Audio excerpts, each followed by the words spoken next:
Hello, good morning students. So I am Rajesh Chorsia. So today we are going to start our new chapter Time and Motion class 7. ठीक है, chapter number 13. तो इस chapter में हमने first part motion के बारे में already discuss कर चुके हैं. ठीक है, तो आज हम जो डिस्कस करने वाले हैं वो हमारा सेकंड पार्ट टाइम को डिस्कस करने वाले हैं. ठीक है, तो टाइम होता क्या है, टाइम की हमारी लाइफ में क्या इंपॉर्टेंस है, कैसे हम इसको मेजर करेंगे, इस बारे में हम आज डिस्कस करेंगे. सो फर्स्टली यदि हम बात करें, time is play very important role in our daily life. We can't imagine our life without time. देखो, यदि टाइम हमारी लाइफ में टाइम की इंपॉर्टेंस नहीं हो तो हम हमारी लाइफ को इमेजिन नहीं कर सकते कि हमारा दिन कैसे निकलेगा. ठीक है, जैसे कि मान लो टाइम का यदि आपकी लाइफ में कोई मेजरमेंट ही नहीं हो तो आप कुछ भी काम अपने जो डेली लाइफ या डेली रूटीन के हो वो टाइम पे नहीं कर पाओगे. जैसे कि मान लो आपका स्कूल जाना या आपका होमवर्क करना, ठीक है, या आपके पेरेंट्स का ऑफिस जाना, ठीक है ना, तो आप ये सारी चीज़ें टाइम पे नहीं कर पाओगे. जैसे कि नहीं, मान लो आप स्कूल जा रहे हो तो आपके टीचर्स टाइम पे आ पाएंगे, क्योंकि कोई टाइम का यदि मेजरमेंट नहीं है तो ये सारी चीज़ें नहीं हो पाएगी. ठीक है ना, कोई भी किसी भी टाइम पे आ रहा है, ठीक है, तो ये सारी चीज़ें क्या होती है, डिस्टर्ब हो जाएगी. तो हमारी लाइफ में टाइम की बहुत इंपॉर्टेंस है. ठीक है ना, तो यदि टाइम का मेजरमेंट नहीं है तो कोई भी चीज़ टाइम पे नहीं होगी. ठीक है ना, तो इस तरीके से हम बोल सकते हैं कि टाइम हमारी लाइफ में कितना इम्पोर्टेंट है. ठीक है, तो और जैसे कि टाइम का यदि आपकी लाइफ टाइम का मेजरमेंट नहीं हो तो आप क्या कर सकते हो, आप ना तो स्टडी कर सकते हो टाइम पे, ठीक है ना, आपके ना टाइम पे खेल सकते हो, ना टाइम पे स्कूल जा सकते हो. तो सारी चीज़ें नहीं हो सकती टाइम पे यदि टाइम का मेजरमेंट नहीं हो. ठीक है ना, तो टाइम को किस तरीके से मेजरमेंट किया जाता था, किस तरीके से टाइम डिस्कवर हुआ, उन सारी बातों के बारे में आज हम डिस्कस करने वाले हैं. तो फर्स्टली पार्ट 2 टाइम, और ये किस चैप्टर का है, चैप्टर 13 का. ठीक है, टाइम एंड मोशन का. तो देखो, यदि मैं टाइम की बात करूँ तो देखो एसआई यूनिट क्या होती है. जैसे कि डिस्टेंस को हम किस में, मीटर में मेजर करते हैं, एसआई यूनिट क्या होती है उसकी, मीटर. उसी तरीके से जैसे स्पीड को हमने मेजर किया था मीटर पर सेकंड में, एसआई यूनिट क्या होती थी उसकी, मीटर पर सेकंड. उसी तरीके से टाइम की जो एसआई यूनिट होती है वो क्या होती है, सेकंड. टाइम को जो एसआई यूनिट होती है, मतलब टाइम को हम सेकंड में मेजर करते हैं एसआई यूनिट के अकॉर्डिंग. ठीक है, और इसको हम डिनोट करते हैं एस से. और यदि अदर यूनिट की बात करें, ठीक है, तो अदर यूनिट क्या, टाइम की क्या हो जाएगी, मिनट और आर.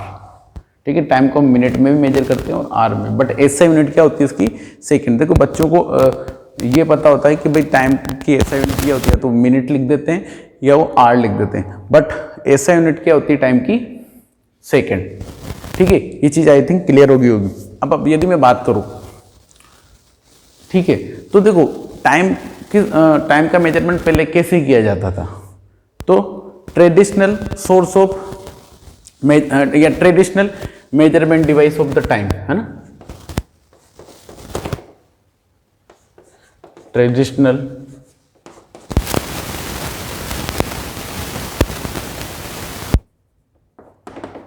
टाइम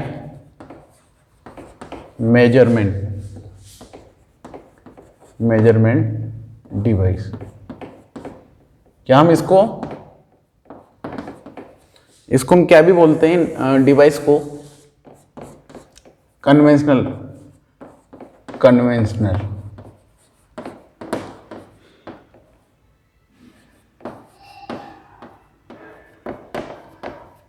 ठीक हो, कन्वेंशनल डिवाइस. देखो, ट्रेडिशनल का मतलब होता है कि जो बहुत पहले से चला आ रहा है. ठीक है ना, जो बहुत पहले से जिसको मेजर करते हुए, या कन्वेंशनल का मतलब भी वो हो रहा है जो हम पहले से करते हुए आ रहे हैं. तो जो टाइम को मेजरमेंट जिन डिवाइस के थ्रू किया जाता था पहले, वो कौन कौन से, सबसे पहले देखो आया सन डायल,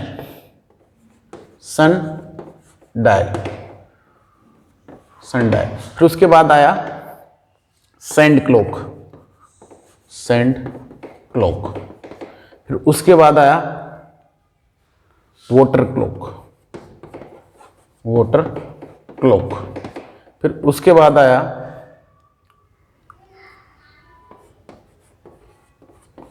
मैकेनिकल ठीक है। फिर इसके बाद आया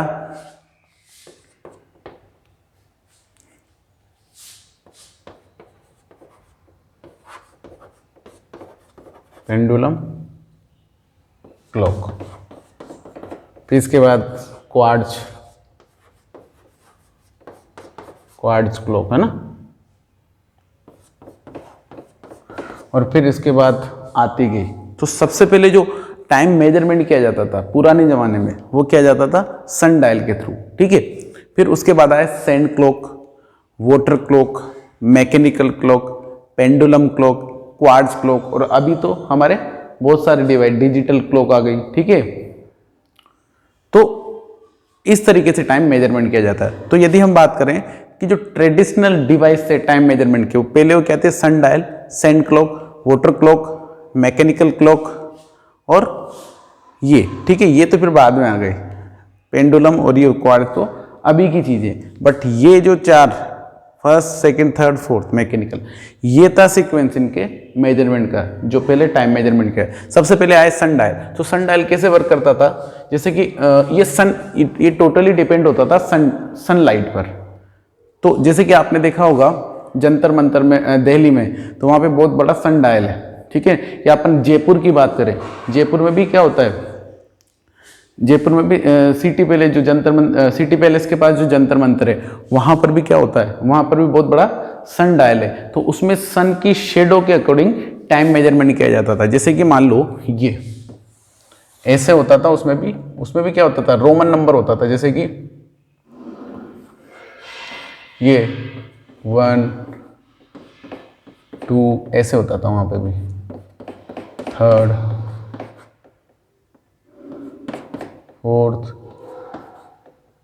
फिफ्थ, सिक्स, 7, 8,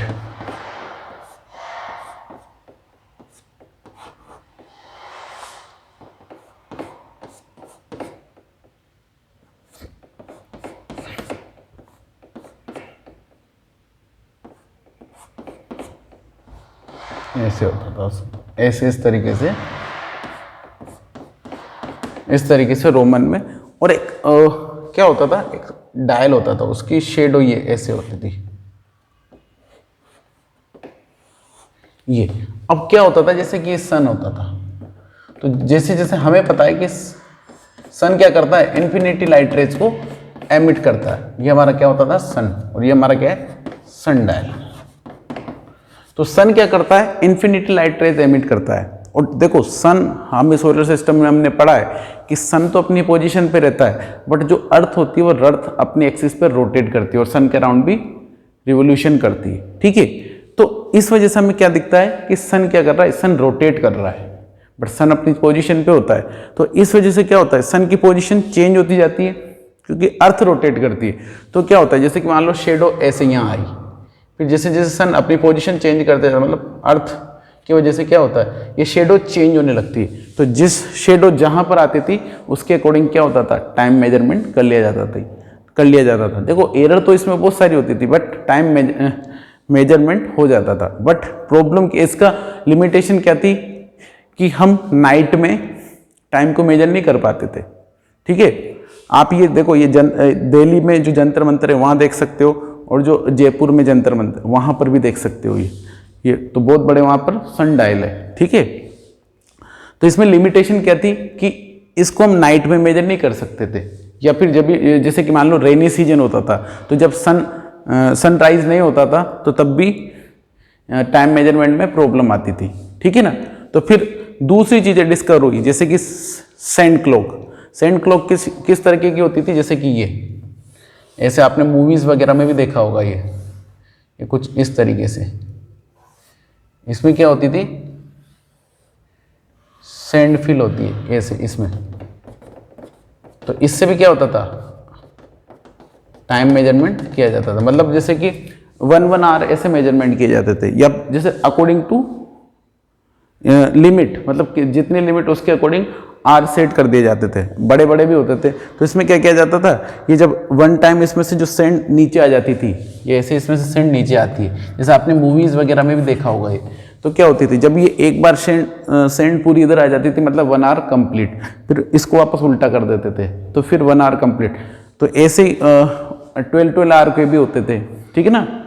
तो इस तरीके से अकॉर्डिंग टू द साइज, ठीक है ना। तो इस तरीके से टाइम में, मतलब एक बार ये नीचे आ गई सारी सेंड, तो इसका मतलब है कि 1 आवर कंप्लीट हो गया। या कोई भी पर्सन भाई इस प्लेस टू वहाँ पे गया, तो उसको कितना टाइम लगा, तो इस तरीके से मैनेज किया जाता था। वो अपने साथ में इसको ले जाते थे, ठीक है। तो या फिर जैसे कि मान लो कोई भी पर्सन जाके वापस किसी के घर पे जाके से आया, या किसी दूसरे गांव से जाके आया, तो उसमें देख लिया जाता था कि उसको वहां से जाके आने में इतना टाइम लगता है। तो इस तरीके से टाइम को सेंड क्लॉक के थ्रू मेजरमेंट किया जाता है। ये आपकी क्या है, सेंड क्लॉक, ठीक है। फिर आती थी वोटर क्लॉक। वोटर क्लॉक आपने नाम नहीं सुना होगा, बट मैं बता देता हूँ। देखो कैसी होती थी वोटर क्लॉक, कुछ इस तरीके की होती थी। जैसे कि आपने देखा होगा मंदिरों पर, जो शंकर भगवान के मंदिर वगैरह होते हैं, तो वहाँ पर कुछ इस तरीके की होती थी। इसमें इस तरीके का देखा होगा, उसमें पानी चढ़ाते हैं हम, ठीक है, पिंड पे शंकर भगवान है ना, वहाँ पर इसमें पानी चढ़ाते हैं ऐसे। तो इसमें ड्रॉप ड्रॉप ड्रॉप पानी इसमें वाटर निकलता है। तो जब ऐसे जब इससे पूरा कंप्लीट वाटर निकल जाता है, तो मतलब उस तरीके से टाइम मेजरमेंट किया जाता था। जैसे कि 1 टाइम निकल गया तो 1 आवर कंप्लीट हो गया, 2 आवर कंप्लीट हो गया। और इसके नीचे भी क्या होता था, एक बीकर लगा दिया जाता था, उसमें भी क्या होता था, लेवल मेंटेन होता था ऐसे इस तरीके से। तो वहाँ मतलब यहाँ तक पानी आ गया, इसका मतलब 1 आवर कंप्लीट हो गया, 1 आवर 2 आवर ऐसे, ठीक है ना। तो इस तरीके से टाइम का ये वाटर क्लॉक के थ्रू, इसमें भी क्या होता था, मार्किंग होती थी 1 आवर 2 आवर 3 आवर 4 आवर इसमें इसके थ्रू, ठीक है। तो ये क्या आपकी वाटर, ये ऐसे वाटर क्लॉक, ठीक है। तो इस तरीके से ये 3 मेन मेजर डिवाइस थे जिसके थ्रू हम टाइम को मेजरमेंट किया करते थे पहले के ज़माने में, ठीक है ना, पुराने टाइम में। आप अपने दादा परदादा इनसे पूछ सकते हो, मतलब जो उनको पता होगा, ठीक है। तो इस तरीके से तो मेन ये 3 मेजरमेंट डिवाइस थे। तो देखो इसमें तो लिमिटेशन क्या थी कि इसमें यदि सनलाइट नहीं होगी तो आपका टाइम मेजरमेंट नहीं होगा, और इनमें ऐसा कुछ नहीं था। तो रात के थ्रू, इनके थ्रू टाइम मेजरमेंट कर लिया जाता था, क्योंकि नाइट में, और जब जैसे कि मान लो सनलाइट नहीं होती थी तो उसमें इनकी कोई लिमिटेशन नहीं थी, बट इनमें एरर होती थी, ठीक है ना, क्योंकि एग्जैक्ट टाइम मेजरमेंट नहीं होता था, बट अप्रोक्सीमेट टाइम मेजरमेंट हो जाता था, ठीक है। उसके बाद आई आपकी मैकेनिकल क्लॉक, जो गियर वाली, ठीक है ना। उसमें ये जैसे कि हमारी जो नॉर्मल क्लॉक होती है, ऐसी मशीन होती थी, बट उसमें क्या होती थी, वो की को रोटेट किया जाता था, चाबी को, और क्या होता था उसमें गियर सिस्टम होता था, गियर मैश होते थे। तो उस चाबी को एक बार भर दिया जाता था, इसमें दिन भर वो चला जाता था। या फिर छोटी जो क्लॉक होती थी उसमें आवर टू आवर, जैसे कि एक बार चाबी की को घुमा दो, चाबी बढ़ने पे क्या होता था, वो 1 आवर चलता था, फिर वापस हमको बार बार चाबी घुमानी पड़ती थी। और जो बड़ी क्लॉक होती थी मैकेनिकल क्लॉक, तो उसमें क्या होता था, पूरे एक दिन में एक बार चाबी घुमाई जाती थी, तो उस पूरा दिन भर इससे वो वर्क करता था। और इसको मैकेनिकल क्लॉक क्यों बोला गया, क्योंकि ये मैकेनिकल गियर इन पे बेस होती थी, ठीक है ना, इन पे वर्क करती थी।